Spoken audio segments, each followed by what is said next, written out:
आज हम जानेंगे नार्सिसिस्टिक परिवार में पहले बच्चे की भूमिका, जिसे फर्स्ट बॉर्न कहा जाता है, मनोविज्ञान में बहुत महत्वपूर्ण मानी जाती है। हालांकि किसी भी बच्चे की भूमिका उसके स्वभाव और माता पिता की जरूरतों पर निर्भर करती है, लेकिन पहले बच्चे को अक्सर संरचनात्मक रूप से स्ट्रक्चरली एक विशेष भूमिका निभाने के लिए धकेला जाता है।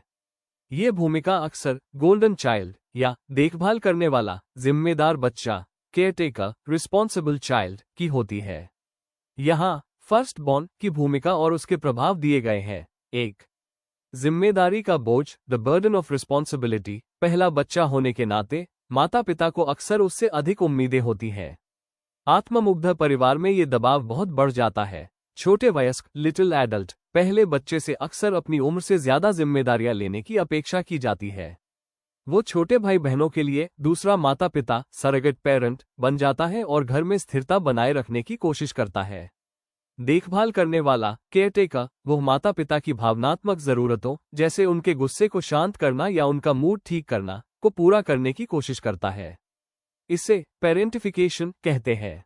2. गोल्डन चाइल्ड बनने की संभावना, high chance of becoming the golden child. पहले बच्चे में गोल्डन चाइल्ड बनने की संभावना अक्सर सबसे ज्यादा होती है, क्योंकि उत्कृष्टता का प्रतीक, माता पिता अपनी पहली संतान में अपनी परफेक्ट छवि देखना चाहते हैं। इस बच्चे की उपलब्धियों, पढ़ाई, खेल, नौकरी को माता पिता अपनी सफलता के रूप में देखते हैं और बाहर उसका शो ऑफ करते हैं। अत्यधिक अपेक्षाएं, इस बच्चे पर हमेशा परिपूर्ण, परफेक्शनिस्ट बने रहने का जबरदस्त दबाव होता है। उसे पता होता है कि अगर वो विफल हुआ तो वह माता पिता का प्यार और स्वीकृति खो देगा। पहचान का हनन, इस बच्चे की पहचान अक्सर माता पिता की इच्छाओं और सपनों से जुड़ी होती है। वो अपनी असली इच्छाओं को दबा देता है ताकि माता पिता को नाराज न करे। 3. स्केपगोट में बदलाव की संभावना, possibility of a role switch. हालांकि पहले बच्चे को अक्सर गोल्डन चाइल्ड बनाया जाता है, लेकिन अगर वह माता पिता के नियंत्रण को चुनौती देता है या उनकी जरूरतों को पूरा करने में विफल हो जाता है, तो उसकी भूमिका तुरंत बदलकर बलि का बकरा, स्केपगोट बन सकती है। चुनौती देने पर दंड, अगर वह गोल्डन चाइल्ड के रूप में असफल होता है या अपनी स्वतंत्रता दिखाता है, तो आत्ममुग्ध माता पिता उसे परिवार की समस्याओं के लिए दोषी ठहराने लगते हैं।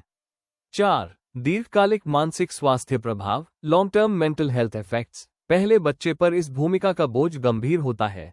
सीमाओं का अभाव, बड़े होने पर उन्हें स्वस्थ सीमाएं, हेल्दी बाउंड्रीज निर्धारित करने में कठिनाई होती है, क्योंकि बचपन में उनकी सीमाओं का उल्लंघन किया गया था। आत्म मूल्य की कमी, उनकी आत्म मूल्य, सेल्फ वर्थ, हमेशा बाहरी उपलब्धियों, अचीवमेंट्स से जुड़ी रहती है। उन्हें लगता है कि वे तब तक अच्छे नहीं हैं जब तक वे कुछ कर नहीं रहे हैं। नियंत्रण की जरूरत, वे खुद भी अत्यधिक नियंत्रण, ओवर कंट्रोलिंग वाले या चिंताग्रस्त, एंग्शियस बन सकते हैं, क्योंकि उन्हें बचपन में लगा था कि उन्हें ही पूरे परिवार को संभालना है। संक्षेप में, आत्ममुग्ध परिवार का पहला बच्चा अक्सर एक अत्यधिक दबाव वाली स्थिति में होता है। वो माता पिता की बाहरी छवि, इमेज और नियंत्रण को बनाए रखने के लिए मुख्य स्तंभ, मेन पिलर के रूप में कार्य करता है। आपने नार्सिसिस्ट फैमिली की गतिशीलता, डायनामिक्स और पहले बच्चे, फर्स्ट बॉर्न की भूमिका के बारे में महत्वपूर्ण सवाल पूछे हैं। मैं कुछ और बातें साझा करना चाहूंगा जो इस अनुभव को पूरी तरह से समझने और उससे उबरने, हीलिंग के लिए जरूरी है। 1. परिवार एक कल्चर या पंथ की तरह काम करता है। फैमिली एज अ कल्ट, आत्ममुग्ध परिवार अक्सर एक छोटे पंथ, कल्ट की तरह काम करता है, जहां एक ही नियम चलता है, नार्सिसिस्ट की सेवा करना और उनकी वास्तविकता को स्वीकार करना। सत्य पर नियंत्रण, कंट्रोल ओवर ट्रूथ। इस परिवार में तथ्य, फैक्ट्स मायने नहीं रखते, केवल माता पिता की कहानी, नैरेटिव मायने रखती है। इसे अक्सर गैसलाइटिंग के जरिए किया जाता है, जहां बच्चे को यह महसूस कराया जाता है कि तुम गलत हो, तुम्हारी याददाश्त खराब है, ये कभी हुआ ही नहीं। गोपनीयता, सीक्रेसी, परिवार के भीतर के दुर्व्यवहार या समस्याओं को छुपाना सबसे बड़ा नियम होता है। इस छवि को पहले, इमेज फर्स्ट रखने की जरूरत से बच्चे को बाहर मदद मांगने से रोका जाता है, जिससे वो अकेला महसूस करता है। भाई बहनों में प्रतिस्पर्धा, सिबलिंग राइवलरी। नार्सिसिस्ट माता पिता जानबूझकर बच्चों को एक दूसरे के खिलाफ खड़ा करते हैं, जैसे गोल्डन चाइल्ड को स्केपगोट के सामने नीचा दिखाना। यह उन्हें एक दूसरे से जुड़ने से रोकता है और नार्सिसिस्ट का नियंत्रण बना रहता है। 2. नार्सिसिज्म का सबसे बड़ा दीर्घकालिक प्रभाव, कोडिपेंडेंसी। आत्ममुग्ध माता पिता द्वारा पाले गए बच्चों में वयस्क होने पर सबसे आम समस्या कोडिपेंडेंसी होती है। क्या है कोडिपेंडेंसी? यह एक ऐसा व्यवहार पैटर्न है जहां आप अपनी जरूरतों, भावनाओं और पहचान को नजरअंदाज करके किसी दूसरे व्यक्ति जैसे पार्टनर, दोस्त या माता पिता की जरूरतों और भावनाओं को अत्यधिक प्राथमिकता देते हैं। कारण, बचपन में आपको सिखाया गया था कि आपके माता पिता का प्यार सशर्त कंडीशनल है, यानी आपको तभी प्यार मिलेगा जब आप उनकी जरूरतों को पूरा करेंगे। आप उनके मूड और जरूरतों को पढ़ने में माहिर हो गए थे ताकि घर में शांति बनी रहे। परिणाम, वयस्क रिश्तों में आप ऐसे लोगों को आकर्षित करते हैं या उनकी ओर आकर्षित होते हैं जो आत्ममुग्ध होते हैं, और आप अनजाने में फिर से देखभाल करने वाले केयरटेकर की भूमिका निभाने लगते हैं। आपको अपनी खुद की आवाज और अपनी इच्छाओं को पहचानना बहुत मुश्किल लगता है। 3. उपचार और ठीक होने का मार्ग, the path to healing and recovery. इस तरह के बचपन के आघात, ट्रॉमा से ठीक होना संभव है, लेकिन इसके लिए सचेत प्रयास और समर्थन की आवश्यकता होती है।